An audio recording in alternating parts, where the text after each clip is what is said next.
မင်္ဂလာပါပရိသတ်ကြီးခင်ဗျာကို့နိုင်ငံကိုအလိုက်အသည့်ပြန်ရင်ဒေါ်လာ1000ပေးမယ်လို့ထရန့်အစိုးရပြောလိုက်ပါတယ်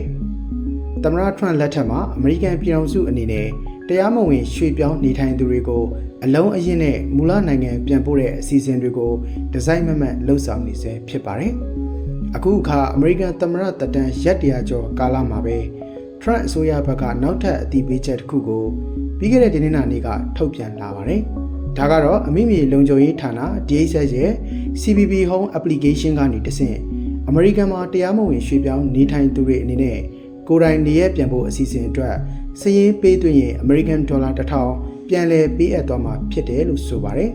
။တင်ကတကယ်လို့ဒီမှာတရားမဝင်ဖြစ်နေတယ်ဆိုရင်ကိုနေရပြန်ဖို့တာဟာအမေရိကန်ပြည်ထောင်စုကနေထွက်ခွာဖို့ဇရိတ်ဇက်ကတက်တာရဲ့အဖမ်းမခံရအောင်ရဲနဲ့ဘေးကင်းဆုံးနီလန်းပါပဲလို့အမိမြေလုံခြုံရေးဝန်ကြီး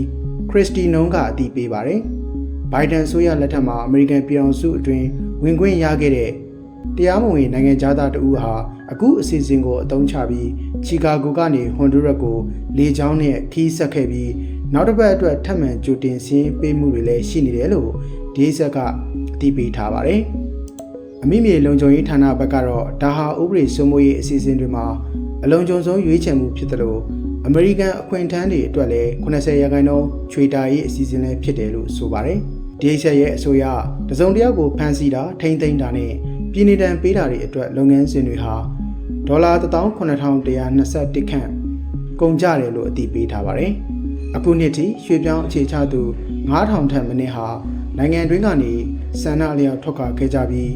CBP Home Application ကိုအသုံးပြုခဲ့တယ်လို့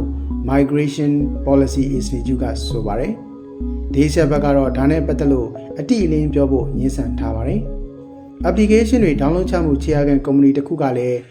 CBP Home Application ကိုမကြာသေးမီက